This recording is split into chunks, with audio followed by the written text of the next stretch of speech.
Strategy number 1. Understand your goal. To quote Rembrandt, a work is finished when an artist realizes his intentions. If you haven't got at least a rough idea of the mood, length, tempo, or structure of your track when you're working on it, don't be surprised if you cannot pin down a finished result. You probably need to understand more deeply what it is you're trying to achieve and nail down the nuts and bolts framework. Set yourself some artistic criteria you can say you've met or not met. Here are some tips for visualizing your finished piece. Use these to clarify what success looks like. Look at 2 or 3 reference tracks you like with similar vibes and use them as inspiration or a guide. If you're really struggling, copy or adapt elements and incorporate them, but make sure you add your own twist. Decide on the length of the track before you do anything else. Think about the energy levels of each section of the track and plan out the beginning, middle and end. Does it start quietly and build to a crescendo and then fade out? Or does it start like a wall of sound and then turn more melodic toward the end? Find a series of images or a movie that you're inspired by.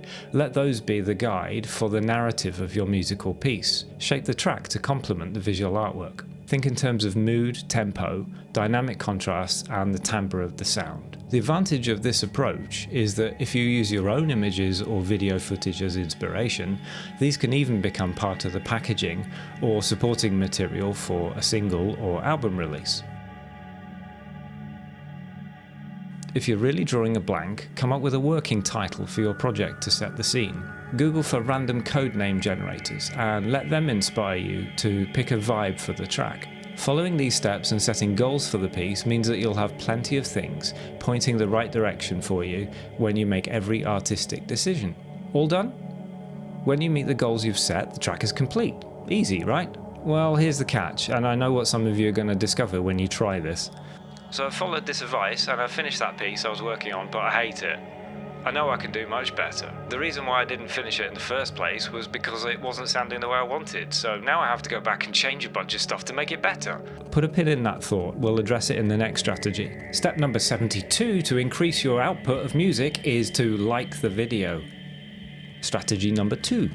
Accept a growth mindset, also known as make bad stuff. If there's one piece of advice to take from this video, this is it. You just completed a track, but you think it's bad. That doesn't mean you should go back and unpick it.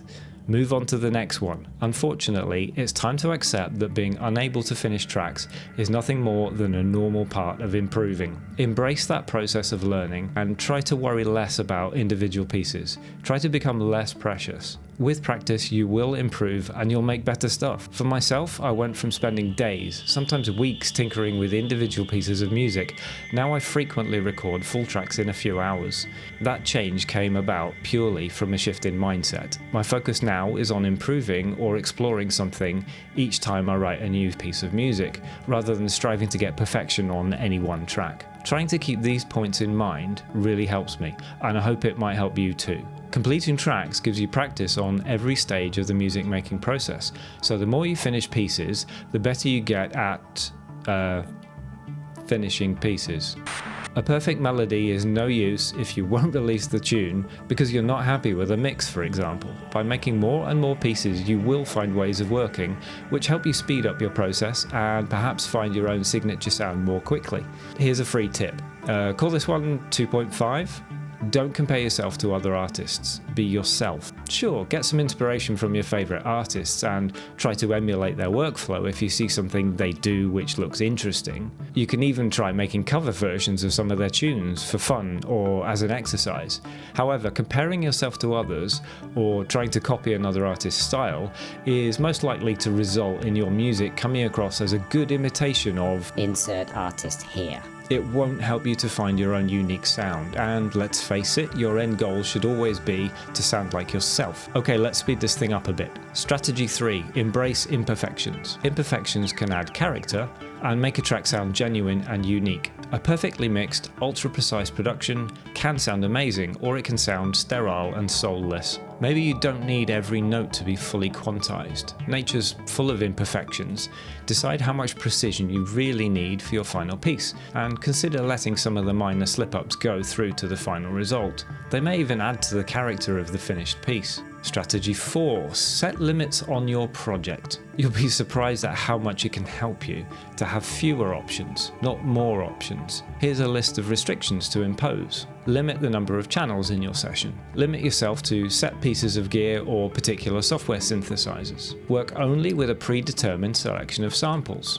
Set yourself a time limit for steps of the production process, say 20 minutes to come up with a melody line. When you finish a stage, save tracks as audio and load the stems into another session so you don't get tempted to go and unpick what you've just finished. Set a length for the piece of music and break down the track sequence into time chunks. Try recording to just a flat stereo mix rather than multi-tracking. This one is a massive productivity boost if you feel like exploring the idea of a live sound and you just use hardware gear. Strategy number 5. Nothing is ever finished. Leonardo da Vinci is frequently cited as saying, "Art is never finished, only abandoned." When you feel like your track is nearly there, maybe it's time to let it go. As I said earlier, perhaps you don't need perfection. Maybe you just need good enough. Nothing is ever finished. That causes a problem here. How the hell am I supposed to finish this video if nothing is ever finished?